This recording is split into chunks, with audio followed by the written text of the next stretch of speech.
Hello, I'm Dr. Richard Birchall, the Director of Research Engagement at Trends Research and Advisory. I'm joined today by Dr. David Betz, Reader in Warfare from the Department of War Studies, King's College London. Today we've been in Abu Dhabi for the Future Security of the GCC annual event. This year we were discussing the changing character of modern war and exploring how non-state actors are impacting our ability to understand and engage in war. David, in your talk today, you outlined a number of complexities that non-state actors are posing, both to the understandings and to the practicalities on it. I would like to take you up on a point you were discussing about the complexities we face in developing our strategies. Because of the way non-state actors work, it takes away that predictability element which is inherent in strategy.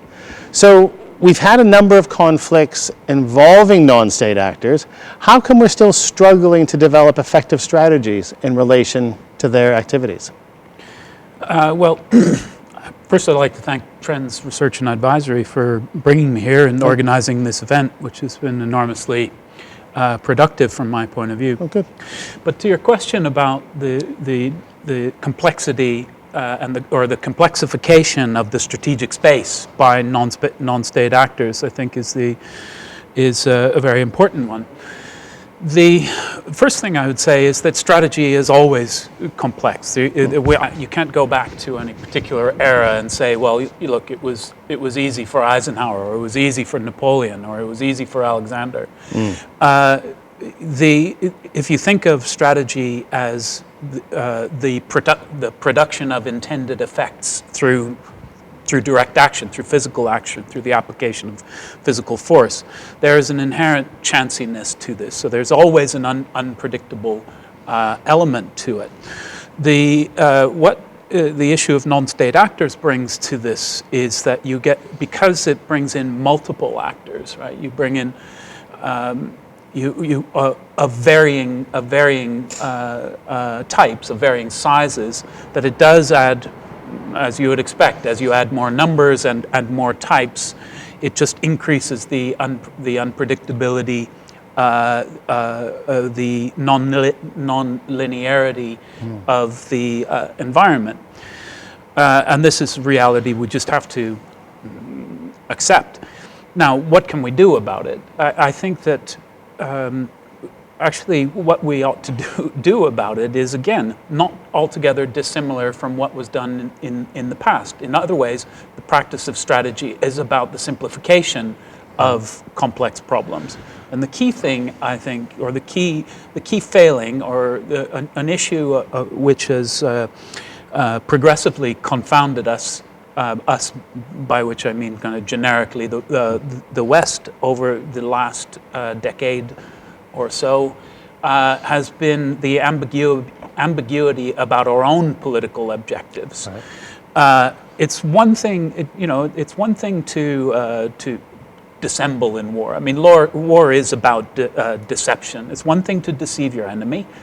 It's another thing to deceive yourself. And I think if you're not absolutely clear about your own objectives, what aims you're trying to realize through action, then effectively what you are is deceiving yourself and setting yourself up for defeat. And aren't we seeing this? This is a huge issue now in Syria and Iraq and operations related to Daesh. So let's just overlook for a moment the complexities that Daesh creates for strategy, but the coalition responses seem to be adding more complexity due to the lack of predictability, the lack of an understanding.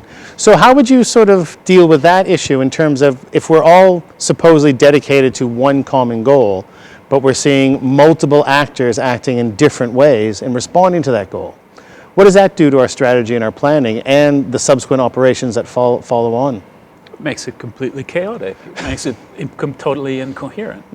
Our strategy vis-a-vis Daesh is strategically incoherent. What do we want from them? I think implicitly we want them not to exist. Right. In which case, I think you would have to, if that is our policy, and I suspect, if you in the heart of hearts, if you were sitting here with Prime Minister or that is what they would like, then you need to apply a lot more force. If you're not prepared to do that, then maybe you shouldn't be involved. Maybe you shouldn't be involved at all. Another, of course, argument that is made is that we are contributing to the effort against Daesh because this is a way of preventing. Keeping the streets of London safe, or keeping the streets of Paris safe, and so on.